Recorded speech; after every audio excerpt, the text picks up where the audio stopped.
Hello students, welcome to hello world classes.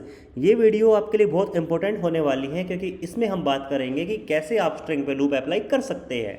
तो चलिए शुरू करते हैं। सबसे पहले एक फ़ाइल बनाएंगे हम लूप्स ऑन स्ट्रिंग के नाम से एंड लास्ट में लगाएंगे .py।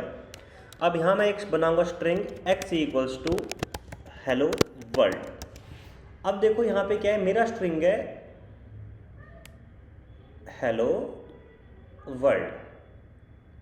ठीक है, अगर इसमें इंडेक्सिंग को समझें तो इंडेक्सिंग क्या है, 0 1 2 3 4 5 6 7 8 9 एंड 10, ये यहाँ पे इंडेक्सिंग हो गई। ठीक है, तो अब क्या है, अब लूप कैसे काम करेगा। अब या तो मैं इसका एक एक इंडेक्स की वैल्यू प्रिंट करूँ x(1) लिख के, है ना, देन फिर x(2) लिख के, ऐसा बहुत टाइम लग जाएगा। या फिर मैं क्या करूँगा, सीधा मैं लगाऊंगा loop for I in range. अब स्टार्टिंग कहाँ से होगी, 0 इंडेक्स से। कहाँ तक जाऊँगा, देखो स्टार्टिंग हो रही है 0 इंडेक्स से और एंडिंग हो रही है 10वें इंडेक्स पे। ठीक है, तो पहली वैल्यू मेरे को 0 पे मिल जाएगी एंड 10th इंडेक्स पे मेरे को लास्ट वैल्यू मिल जाएगी। तो लूप हम लेके जाएंगे 11 तक। क्यों, क्योंकि लूप में आपको पता ही है एंडिंग होती है क्या, n-1, तो 11-1 10 तक वो जाएगा। अब लगाएंगे कॉलन एंड देन हम कर देंगे प्रिंट x ऑफ i। अब इससे क्या होगा, i की वैल्यू स्टार्टिंग में आएगी 0, तो हम जाएंगे x ऑफ 0 पे, तो हमारा x प्रिंट हो जाएगा। फिर i बढ़ेगा, i हो जाएगा हमारा 1, फिर 1 पे जाएंगे तो e प्रिंट हो जाएगा।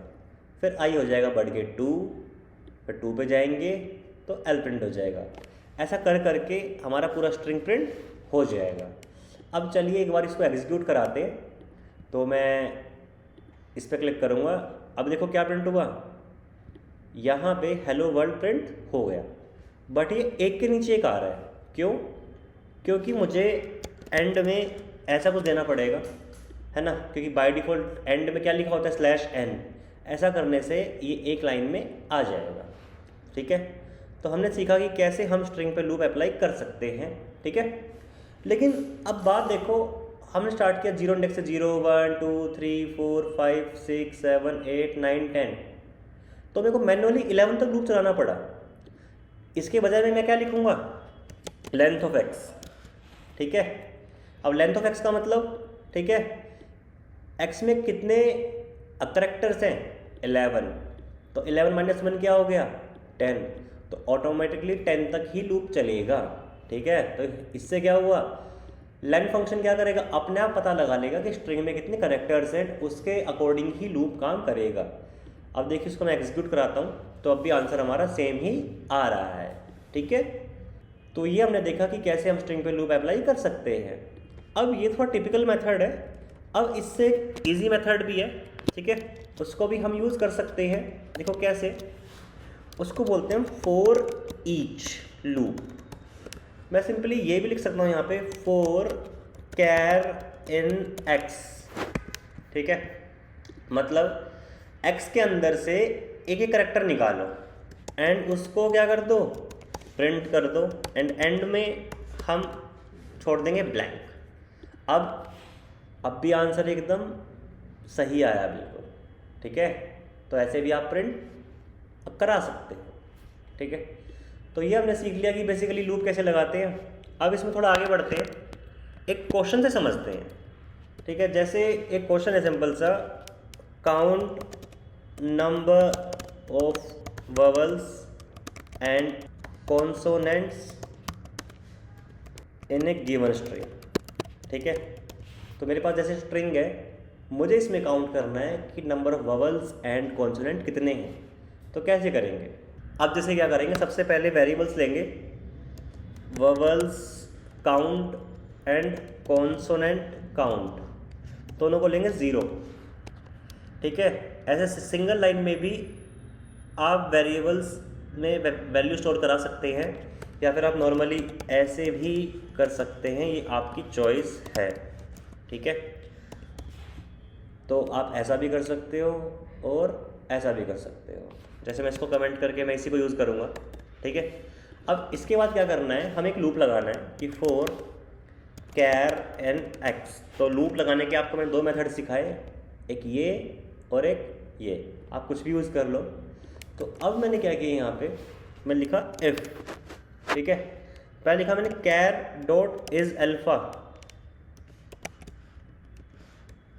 मतलब कि जो करेक्टर मुझे एक एक करके स्ट्रिंग में से मिल रहा है, यानी HELLO, क्या वो अल्फ़ाबेटिकल वैल्यू है? ठीक है, अगर वो अल्फ़ाबेटिकल वैल्यू है तो ही हम आगे चेक करेंगे इफ़ कैर NAEIOU। इसका मतलब कि जो वो करेक्टर है वो इनमें से एक है। अगर इनमें से एक है तो क्या करेंगे, वोवेल्स काउंट में हम क्या कर देंगे, +1 का इंक्रीमेंट कर देंगे।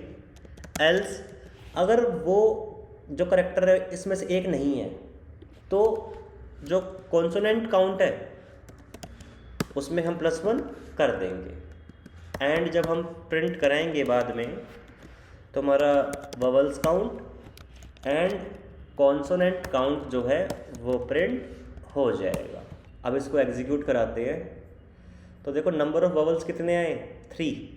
तो EOO, हाँ तो 3 वोवेल्स है एंड 7 कॉन्सोनेंट है, ठीक है। अब इसको आप लोग देख लो, ये लूप क्या करेगा, इसमें से एक एक करेक्टर निकाल के देगा। सबसे पहले मुझे मिला यहाँ पे H, क्या H एक अल्फ़ाबेट है? हाँ है। अगर अल्फ़ाबेट है तो क्या होगा, हाँ जी, वो चेक करेगा कि H इसमें से एक है, नहीं, इसमें से एक नहीं है तो मतलब वो क्या है, वोवेल है। नहीं, इसमें से एक नहीं है तो क्या है, वो कॉन्सोनेंट है। तो हम कॉन्सोनेंट की वैल्यू बढ़ा देंगे। अब यहाँ पे बस एक गड़बड़ है, वो क्या है, H कैपिटल है, ठीक है। ये चेक कर रहा है किसके लिए, ये काम कर रहा है लोअर केस के लिए, है ना। तो मतलब ये कि अगर यहाँ पे सपोज A कैपिटल होता, O भी कैपिटल होता एंड ये O भी कैपिटल होता, तो अब अगर हम इसको एग्जीक्यूट कराते तो आंसर 10 आता। तो कॉन्सोनेंट दिखाता है यहाँ पे कितना, 10, ठीक है। तो ये तो गड़बड़ हो गई। तो क्या करना पड़ेगा कि जिस भी स्ट्रिंग को हम ले रहे हैं या तो स्टार्टिंग में ही उसको कर लो लोअर केस, डॉट लोअर लगा के ऐसा कुछ, वरना आप ऐसा भी कर सकते हो कि यहाँ पे AEIOU कैपिटल में भी आप ले लीजिए, ठीक है, कि अगर इसमें से कोई एक है तो वोवेल है वरना कॉन्सोनेंट है। तो ऐसा करके हम number of vowels and consonant निकाल सकते हैं। तो ये था हमारा एक बेसिक सा क्वेश्चन। अब एक क्वेश्चन और देखते हैं, जैसे क्वेश्चन है remove duplicates from the string, मतलब स्ट्रिंग इज AABBCCDDEA ऐसा कुछ, एंड जो आउटपुट आएगा वो आएगा ABCDE, ये करना है। अब ये कैसे होगा, इसका एक सिंपल तरीका है। सबसे पहले आप स्ट्रिंग ले लो कि x इक्वल्स टू दिस, इसको मैं यहाँ से कॉपी कर लेता हूँ एंड मैंने यहाँ पे इसको डाल दिया। अब हम एक रिजल्ट स्ट्रिंग लेंगे, उसको लेंगे ब्लैंक।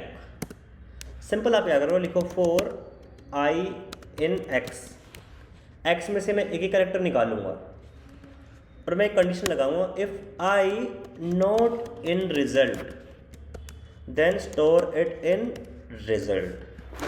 उसके बाद जब मैं रिजल्ट को प्रिंट कराऊंगा तो देखो मेरे स्ट्रिंग में से जो डुप्लीकेट्स हैं वो सारे रिमूव हो चुके। तो आंसर आया ABCD।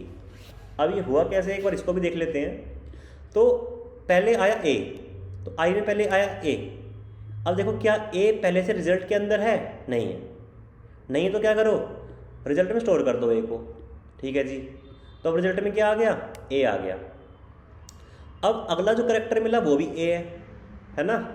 तो पहले से A है इसके अंदर रिजल्ट में, तो जब दोबारा A आया तो ये कंडीशन नहीं चलेगी क्योंकि ऑलरेडी A है। ऐसे फिर B आएगा, तो यहाँ गया B, क्या B इसके अंदर नहीं है, नहीं है, तो B को इसमें स्टोर कर दो तो ये बन गया AB। ऐसे ही फिर C आएगा, मतलब हर करेक्टर सिर्फ एक बार ही आएगा, एक बार आने के बाद दोबारा इसमें स्टोर नहीं हो सकता, ठीक है। फिर आया लास्ट में C, तो देखो C गया यहाँ पे। तो जब इसमें C गया तो मैंने C को चेक किया, क्या C इसमें नहीं है रिजल्ट में, नहीं है जी, तो रिजल्ट में C भी स्टोर कर दो, तो रिजल्ट में गया ABC। फिर ऐसे D गया, है ना। अब फिर डी भी इसमें नहीं है पहले से, तो इस कंडीशन के अकॉर्डिंग डी भी आ जाएगा, फिर ई भी आ जाएगा। अब फिर ए नहीं आएगा क्योंकि ए ऑलरेडी इसमें है और ई भी ऑलरेडी इसमें है। तो ऐसा करके हम स्ट्रिंग में से डुप्लीकेट्स को रिमूव कर सकते हैं। तो इस वीडियो में हमने सीखा कि कैसे हम स्ट्रिंग के ऊपर लूप को हम यूज़ कर सकते हैं, एंड मैंने आपको बताया 2 इम्पोर्टेंट क्वेश्चंस, ठीक है, जिससे आपको हेल्प मिलती है, जिससे आप सीखते हैं कि कैसे स्ट्रिंग के ऊपर लूप को यूज़ करके हम अपना क्वेश्चन सॉल्व कर सकते हैं या किसी भी प्रॉब्लम को सॉल्व कर सकते हैं। सो स्टूडेंट्स, इस वीडियो में इतना ही, मिलते हैं आपसे अगली वीडियो में।